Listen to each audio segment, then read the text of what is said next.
You're watching us here on a very, very special conversation here on CNBC-TV18. When we talk about World Cup victories, you have a few images that come to your mind. One of them, of course, is that famous Dhoni 6. But something that hasn't been spoken about very often are the three maidens that this man bowled, and being India's largest wicket taker or highest wicket taker in World Cups. We have Zaheer Khan with us. Zaheer, thank you so much for joining in. And you've been a champion, not just the World Cup campaign, everything that you've done.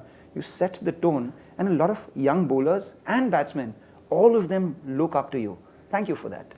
I feel very humbled to hear all these things. The World Cup, of course, everyone talks about, and it's a special memory.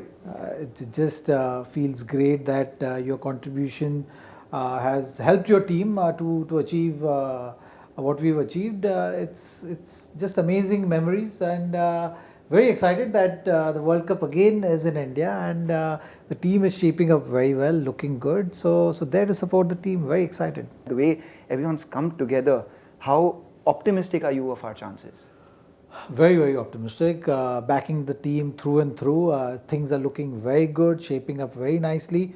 A lot of positives. I think it's a nice balance of experience and youth in the team, which should help. It's great to see the injury list, which was a concern leading up, is taken care very nicely, and those guys are also looking very good. Have scored runs for the batters, which were on that list, and Bumrah seems to be looking very good right now. So that's something which is a great positive. I'm very happy to see him bowl those outswingers, the Yorkers, the slower ones. Everything is falling into place. Siraj also has been very good. Kuldeep is in wicket-taking form. So yeah, a lot of positives when you're looking at the squad. When you're looking at the squad and when we hear you analyze everything, I just go back to what Virat Kohli has coined in terms of your name. Strategy Baba, that's what he calls you, right? Idea Baba. Idea Baba. So, this strategic mind of cricket, how do you cultivate that over a period of time? And you've helped everyone, right? From fielders to batsmen to bowlers, all of them? I've always had that inclination. Every time I used to go back into playing first class games after playing for India, then I would try different kind of field sets. You have kind of not experimentation, I would say, but things which you don't want to try in a high pressure game. Right. When everything is at stake, you don't want to try completely new thing. But if you've tried it somewhere, you know that okay, that reference point is always there, that it can work, and then you try and be very proactive as the game is unfolding. And that it just used to keep me ahead of the game. So that's something which I would always try and tell others. Be it Ishant, Munaf, whoever I was playing with, or just having a discussion around the game.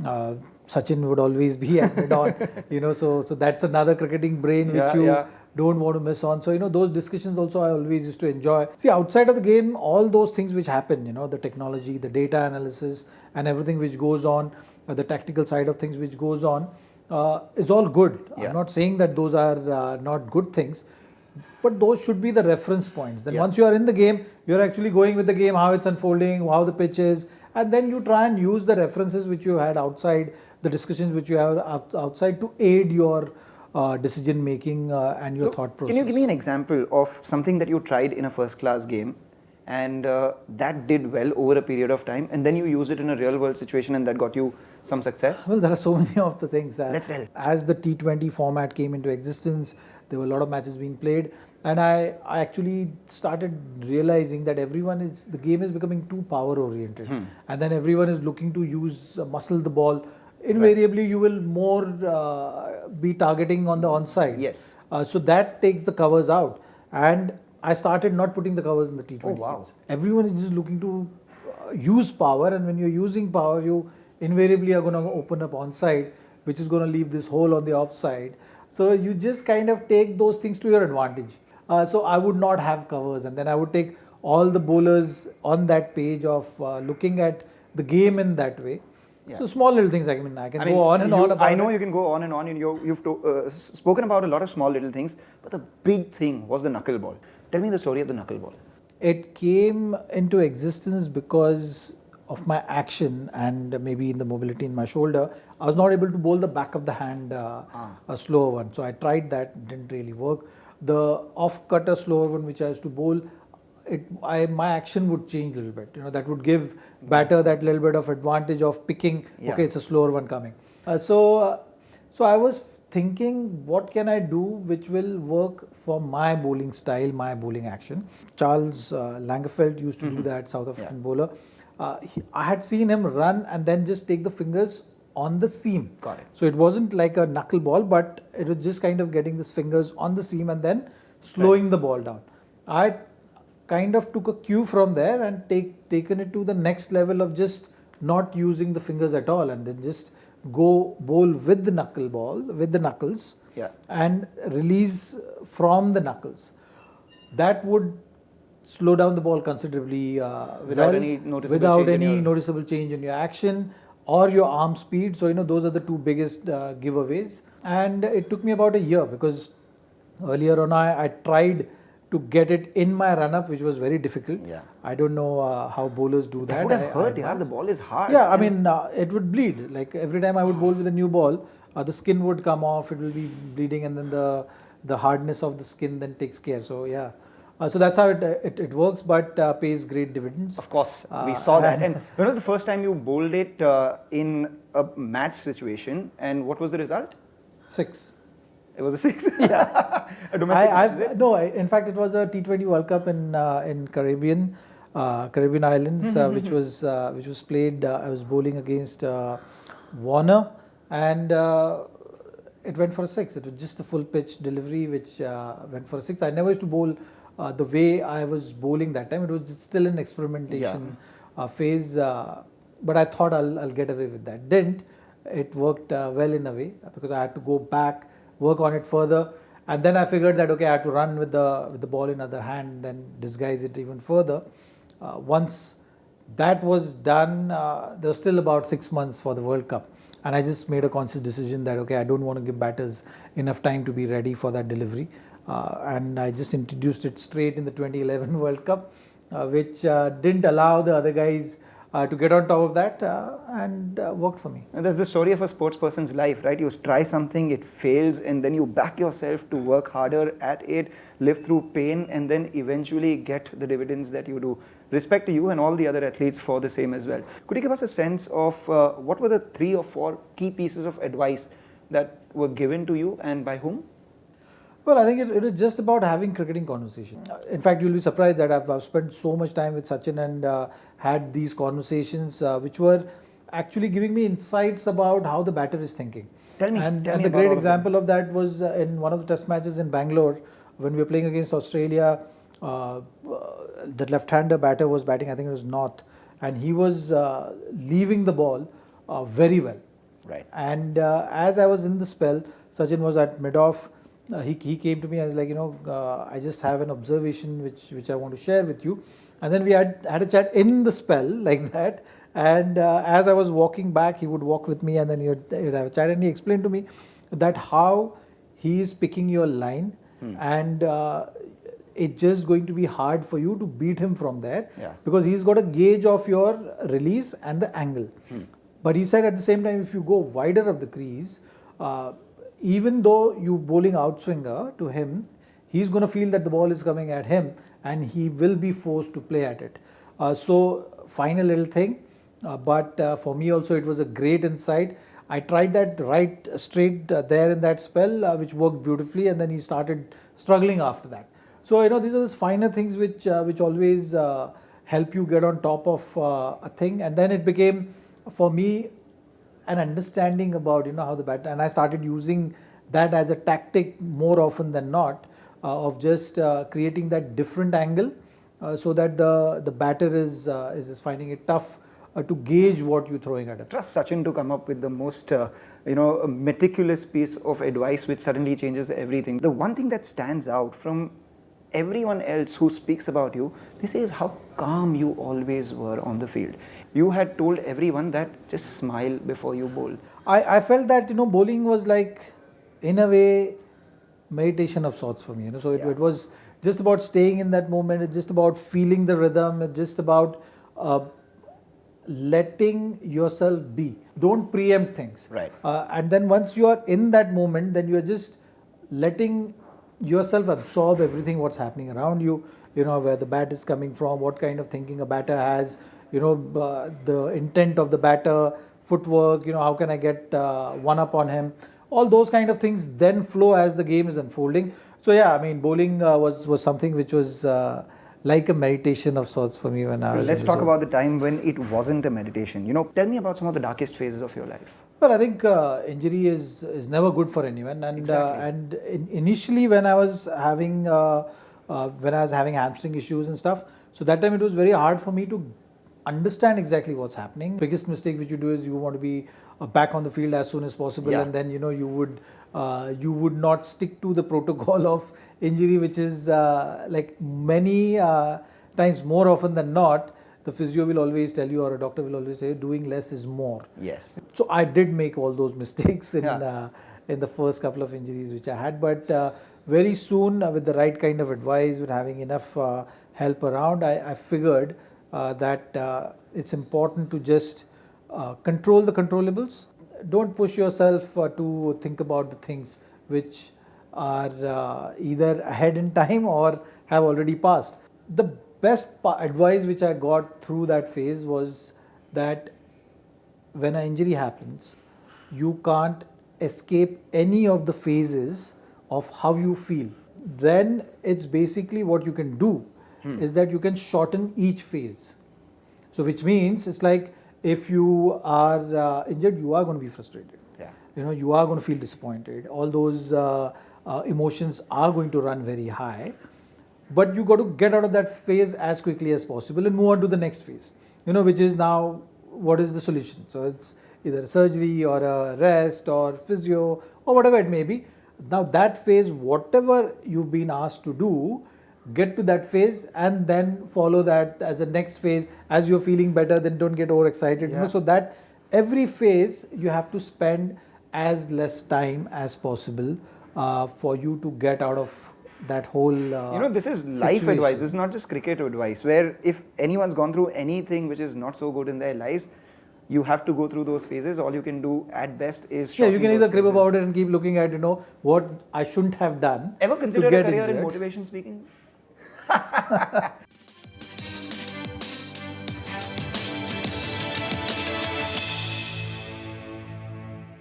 When you were appointed as the director of cricket operations in Mumbai Indians, you changed the fortunes of the team around. I mean, there was Mahila, and of course, with you coming in, we started winning and we won a couple of championships after that. What is it that you did differently? And importantly, what does the director of cricket operations do? Well, yeah, when I joined, it was not the term which was used Exactly. for that position, and then after that, it followed suit with the other teams as well. Well, it's just about you know, using whatever you have, like these things what I was talking about. You know, Yeah. it's just about getting everyone on the right page, getting everyone on one page, looking at, you know, what's going to be helpful for the team. So I just went in with the philosophy that, you know, I can't keep everyone happy. You know, so as honest as you can be and as clear in your communication you can be, it's just going to be a better because you look at the IPL dynamics, you look at the team's composition and squads. You have 25 players. Yeah. You know, now 25 players Can't be and 11 are going to take the field. So how are you going to keep everyone happy? You know, it's never going to be possible. And what happened after that is that every other team started to have a director of cricket operations. Do you think with the current Indian team already having a head coach, a batting coach, a fielding coach, a bowling coach, is there room for a position like director of cricket operations for the Indian team itself? If you ask me how my first experience of the tour, you know, when I joined the team, there were not too many people around, right? Exactly. Like the computer analyst was just a term which was coming to existence. There was some guys trying to collect all the data. Yeah. A physio was just one physio, and he would double up to be a trainer, double up to be a masseur at times. As well. You know, so those were the days. And you look at today, there were so many things and specialization which is come in. So it's it's bound to happen. When you're looking at the way and the pace at which the game is growing, it's the specialization is the way forward. And I think at some stage it will be going to that level. So it will be led in different ways. And I think from that point of view, if you ask me, then yes, I think that's something which is inevitable, I would say. Now, when it will happen, we'll have to wait and see. Whenever that happens, I will be the first person to propose your name for that, given the incredible history that you have. But just let's be honest here. With so many people in the support staff, do you think at what point does it become too many cooks? It depends on how you manage it, right? Right. See, everyone has been talking about a lot of lower order batters now are contributing, all those aspects. Why that shift has happened is because now you have 2-2, 3-3 sidearmers traveling with the team. Yes. Earlier it was like, the bowlers who would bowl to the batters, and then it will be bowlers who will go on to bat and the batters will bowl at them. Yeah. So there is a quality drop, right? If you're practicing that way, then obviously you're never going to be able to be prepared to face the great bowlers in the field. But with sidearmers, that thing is eased. Let's put your strategic mind to test right now in the here and now. For the Indian team, the squad that we have, what would be your 11 and what would your role definition for each of them be? You've taken Shubman, Rohit as your openers. Now, if Shubman is not available, then obviously it will be a straight swap. That Ishan Kishan would come in that place. You have Virat at number 3. At number 4, you have either Shreyas or Surya right now, is you can look at. And at number 5, you've planned the World Cup with KL Rahul being there. He's ticked that box nicely. He's put in all the work to be ready for the World Cup. At 6, you're going to have Hardik, who is going to add that power at that spot, and also with his all-round ability. So it will be very important that he bowls enough in this World Cup. That is going to be a very important factor. Then you can have the advantage, the flexibility of creating that lower order if required. If you want a extra spinner, then you can create that position. At number 7, you're going to have Ravindra Jadeja, and then 9, 10, 11, you're looking at bowlers. But maybe if you want a seamer, extra seamer, looking at the conditions, then they're going to go in with Shardul.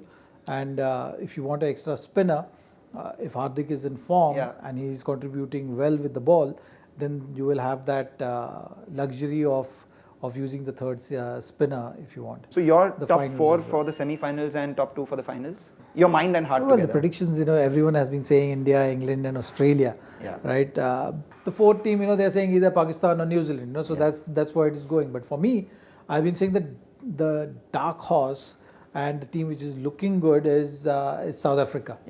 And they are definitely going to be the dark horse for this World Cup for me.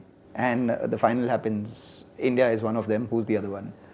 No, from that point of view, I still feel India and England are the 2 strongest team in this competition. The interesting thing about this format right now, as against the format that you played, was that there's no quarterfinals. So you are playing league games and suddenly there is a semi-final. Do you think everyone's capable enough of taking that pressure off right now? No, this format, that way, you have to play 9 games. So you've got to be consistent over the 9 games. Exactly. And that's not going to make it easier. So, initial phase of the tournament, that's why it's going to be very critical. Those first few games from India's point of view or for any team, it's going to be very, very critical that you get off the blocks very fast and with a lot of confidence. What do you do about ODI as a format? I mean, the World Cup is here, there is excitement, everyone's watching it, but do you think this could perhaps be one of the last 8 ODI World Cups that we're witnessing? No, I certainly don't think so, and I hope that's not the case. But I think in between, around the sport, what's happening, maybe the bilateral competitions are getting a little stale. I think the bilateral competitions, if they turn into multi-nation short series, then it will make things more interesting. In a way, I feel now when you're looking at white ball cricket, everyone is absorbing the game in a certain way, and I think or following the game in a certain way, and the table format, when you know that okay, there are 3 teams playing, 4 teams playing, and there is a competition to get to the finals and how they're going and where they're standing is something which gets everyone going. So maybe that's something which ICC can think of. How do you teach the current Instagram, TikTok, Reels generation patience? So that's a very interesting field. I think rather than me teaching them patience, I should learn from them how to use the technology and how to use the social media. All right. What do you think has been your best financial investment? Oh, this my wife takes care. So it's that's just, the best. Yeah, Anyway. so that's the best. So I just have to just follow whatever she's saying, and so she's big on equity, mutual funds, and stuff. So that's what she pushes me to do. Your most cherished cricket moment, which is not the ODI World Cup? Apart from the World Cup, then it has to be the Trent Bridge Test match. The spell which I bowled there was something very special and dear to me. Everyone would. A piece of advice that changed your life? When I started playing cricket that time, the conversation which I had with my coach then, Sudhir Naik, said the first conversation, he had told me that you're starting very late. Yeah. And you have all the players here which you're seeing around, they start at the age of 8, 9, 10, and that just kind of created that urgency in me. And I also knew that I have like 8, 10 years of a lag which I have to catch up on. So it just kind of created that environment around me where I was just pushing myself to learn as fast as possible. All right, and in one word, you'll have to describe your experience with the following. Sachin Tendulkar. Genius. Saurav Ganguly. Shrewd cricketing brain. Yuvraj Singh. Flamboyant. Harbhajan Singh. Funny, like he's full of life and has got he can get any party going. Virat Kohli. Driven. MS Dhoni. A smart thinker. Rohit Sharma. Rohit Sharma, I would say very, I'm just kind of thinking of right word, but the way he carries himself, like even and the way he is around with the team, like in his casual approach, he makes you feel very comfortable, and I think that's the great leadership quality he has. Incredible. Thank you. But before we let you go, I have to tell you something. So we planned a little surprise for you. It's your birthday. You're a fellow Libran. We share our birthdays. So wish you a very, very happy birthday. 8th October or 7th? 8th October. There we have it. Celebrations here.